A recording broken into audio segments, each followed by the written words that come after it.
안녕하세요. 모두가 사는 교회 올리브교회 박종모 목사입니다. 오늘도 하나님의 은혜와 평강이 우리 주 예수 그리스도 안에서 우리 모두에게 넘쳐나길 주의 이름으로 축복합니다. 오늘 요한복음 19장 1절에서 9절 말씀에 근거해서 사명을 위한 침묵이라는 제목으로 하나님의 말씀을 전하도록 하겠습니다.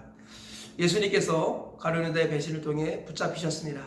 그리고 종교 지도자들은 불법 집회를 통해서 예수님을 죽이기로 결단을 했습니다. 그리고 이방인의 손을 빌어 예수님을 죽이려고 본디오 빌라도에게 예수님을 끌고 가는 그런 이야기가 어제까지 이야기였습니다. 오늘 본문에서는 본디오 빌라도가 종교 지도자들의 어떤 선동 속에서 예수님을 대하는 모습을 볼 수 있습니다.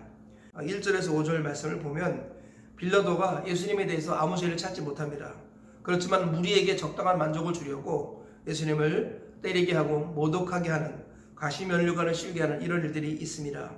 6절부터 8절까지는 유대인들이 예수님을 십자가에 못 박으라고 외치고 소리치는 모습이 나옵니다. 그 다음에 9절 말씀을 보니까 빌라도가 예수님이 좀 두려워서 어디에서 왔느냐라고 예수님께 물었을 때 예수님께서 대답하지 않는 그런 이야기가 오늘 본문의 이야기입니다. 우리 예수님은 어떤 분이십니까? 첫째로 예수님은 죄 없는 하나님의 아들이라는 것입니다. 4절 읽어보겠습니다. 빌라도가 다시 밖에 나가 말하되 보라, 이 사람을 데리고 너에게 나오나니 이는 내가 그에게서 아무 죄도 찾지 못한 것을 너희로 알게 하려 함이로라. 6절 하반절에도 이런 말씀이 있습니다. 나는 그에게서 죄를 찾지 못하였노라. 본디오 빌라도는 적어도 3번 이상 예수님이 죄가 없다는 것을 확실히 알고 있었습니다. 그런데 죄 없는 하나님의 아들이 지금 매를 맞고 모욕을 당하고 있습니다. 왜 그렇습니까? 죄 많은 나를 위해서, 우리를 위해서라는 것입니다. 죄 없는 하나님의 아들이 죄 투성인 나를 위해서 이와 같은 고난을 당하고 계시고 앞으로 십자가를 질 것입니다. 그러므로 우리는 죄에 대한 태도를 다시 한번 점검해 보아야겠습니다. 죄 없는 하나님의 아들이 나를 위해서 이 고난을 당하는 이유는 바로 나의 죄를 용서해 주시기 위함이라는 것을 기억해야겠습니다.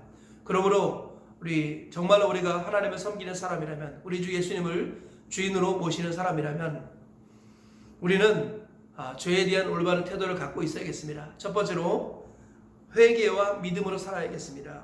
마가복음 1장 15절에 우리 주님께서 복음을 전하실 때 때가 찼고 하나님의 나라가 가까이 왔으니 회개하고 복음을 믿으라 라고 말씀하십니다. 우리에게 필요한 것은 회개와 믿음입니다. 회개라는 것은 죄에서 돌이키는 것이고, 믿음은 주님을 의지하는 것입니다. 우리는 우리 힘으로 살아가는 것이 아니라 회개하고 믿음으로 살아가는 것입니다. 내가 내 힘으로 내가 가는 방향으로 구원받을 수 없다는 것을 인정하고 고백하며 그 자리에서 돌이켜야겠습니다. 그리고 철저하게 예수님을 의지해야겠습니다. 회개와 믿음으로 살아가는 것이 죄를 대하는 근본적이고 첫 번째 태도입니다.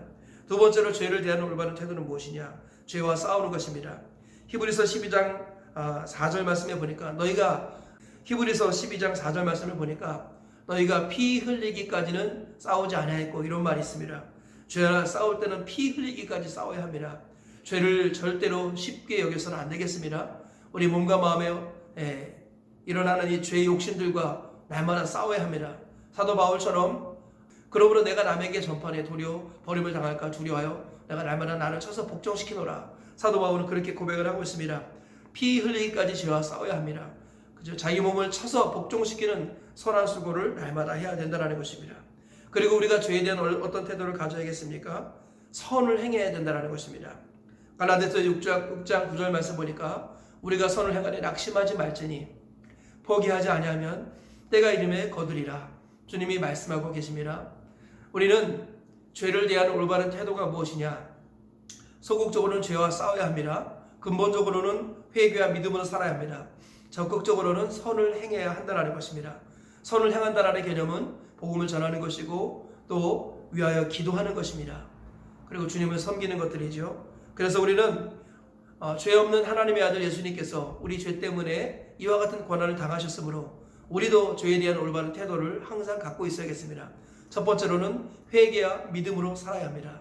두 번째로는 피 흘리기까지 죄와 싸워야 합니다. 세 번째로는 선을 행해야 합니다. 오늘 하루를 살아가시면서 죄에 대한 올바른 태도를 가지고 하나님 앞에서 살아가시는 저와 우리 모두가 되시길 주의 이름으로 축복합니다. 두 번째로 오늘 본문을 통해서 알 수 있는 예수님은 어떤 분이십니까? 예수님은 사명자라는 것입니다. 예수님은 이 땅에 두 가지 사명을 가지고 오셨습니다. 첫 번째로는 십자가를 지는 사명, 두 번째는 제자를 세우는 사명이었습니다. 예수님께서는 십자가를 지시기 위해서 십자가를 바라보며 전진하셨고, 제자를 세우기 위해서 매 순간 12제자를 그리고 70인의 제자를, 그 밖에 허다한 제자들을 데리고 다니셨습니다. 그러므로 우리가 우리 자신을 점검해야겠습니다. 우리가 살아가는 이유는 바로 사명 때문입니다. 그 사명은 어디서 와야 합니까? 계명에서 와야 합니다.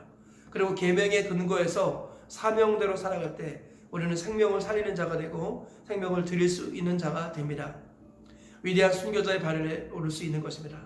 생활의 순교자가 될 수 있고 거룩한 순교자가 될 수 있는 길, 그것은 바로 계명, 사명, 생명의 삶을 살아갈 때 가능한 것입니다. 우리 주님이 사명자로서 이 길을 걸어가셨는데, 우리도 계명의 근거에서 사명을 따라 생명을 바치며 생명을 살리며 살아가는 오늘 하루가 되시고 평생이 되시길 주의 이름으로 축원합니다. 세 번째로 오늘 본문에서 말씀하는 예수님 어떤 분이십니까? 십자가를 지기 위해 침묵하시는 분이십니다. 예수님께서는 사명을 위해서 침묵하고 계십니다. 예수님께서 만약에 논리적으로나 또 그 밖에 합리적인 이유를 대셨더라면 아마 십자가를 지지 않으셨을 수 있습니다. 그러나 예수님은 십자가를 지기 위해서 침묵하십니다. 사명을 위해서 부당한 고난을 당하시며 의도적으로 침묵하고 계시더라라는 것입니다. 사명을 위해서 당하는 모든 고난은 우리 주님이 다 기억해 주시고 갚아 주십니다. 예수님께서는 사명을 위해서 침묵하시고 결국 십자가에 못 박혀 죽으시죠. 어떻게 되셨습니까? 하나님이 예수님을 죽은 자 가운데서 살리시고 모든 이름 위에 뛰어난 이름을 주셨습니다. 하늘에 있는 자들과 땅에 있는 자들과 땅 안에 있는 자들이 모든 무릎을 예수님의 이름에 꿇게 하셨고요, 모든 입으로 예수님을 주라 시인하게 하셨습니다. 그리고 그것이 하나님께 영광이 되게 하셨습니다. 예수님은 사명을 위해서 침묵하며 그 길을 묵묵히 걸어가셨습니다. 우리도 이 사실을 기억해야겠습니다. 예수님을 믿는 하나님의 사람들은 반드시 사명을 중심으로 살아야 합니다. 그리고 사명을 지키고 살다 보면 애매한 고난을 당할 때가 있습니다. 베드로 전서 2장 19절 말씀 보니까 부당하게 고난을 받아도 하나님을 생각함으로 슬픔을 참으면 이는 아름다우나, 부당한 고난을 당했을 때 하나님을 생각하며 참아내면 하나님 앞에 아름다운 자가 됩니다. 옛날 개역 한글판 표현에는 애매히 고난을 당할지라도 하나님을 생각함으로 참으면 아름답다 이렇게 표현했습니다. 부당한 고난, 애매한 고난이 그리스도인의 삶 가운데 매 순간 찾아오죠. 그럴 때 우리가 불필요하게 나를 변호하지 않고 거룩한 침묵을 지킬 필요가 있다고 확신합니다. 사명을 위해서 침묵할 때 하나님 앞에 아름다운 자가 됩니다. 우리는 죄 많은 인생입니다. 지옥의 땔감이 될 수밖에 없는 인생입니다. 그런데 예수님께서 우리 죄를 위해서 죽으시고 부활하셔서 하나님의 자녀가 되게 하셨습니다. 그리고 우리가 사명을 따라 살아갈 때 하나님 앞에 아름다운 자가 되게 하신다는 것, 이것을 기억하시면서 저와 우리 모두가 오늘도 사명을 따라 살아내셔서 하나님 앞에 아름다운 자로 인정받으시는 우리 모두가 되시길 주의 이름으로 축복합니다. 말씀의 결론을 맺겠습니다. 오늘 말씀을 통해서 예수님이 어떤 분인가를 알 수 있습니다. 예수님은 죄 없는 하나님의 아들이셨습니다. 그러므로 우리도 회개한 믿음으로 살아야 할 것이고 피 흘리기까지 죄와 싸워야 하며 선을 행함으로 죄에 대한 올바른 태도를 항상 견지해야겠습니다. 두 번째로 우리 주 예수님은 사명자 하셨습니다. 십자가를 지고 제자를 세우는 이 사명을 위해 사셨습니다. 우리도 예수님처럼 계명, 사명, 생명의 삶을 살아내야 할 줄 믿습니다. 세 번째로 예수님은 십자가를 지기 위해 침묵하셨습니다. 우리도 부당하게 애매하게 고난을 당할 때 하나님을 생각함으로 참아내야겠습니다. 그래서 하나님 앞에 아름다운 자로 인정받아야겠습니다. 저와 우리 모두가 오늘 이 말씀 붙들고 하루를 사시고 평생을 살아내셔서 하나님 보시기에 합당한 자로, 천국에 들어갈 합당한 자로 세워져 가시길 주님의 이름으로 축복합니다.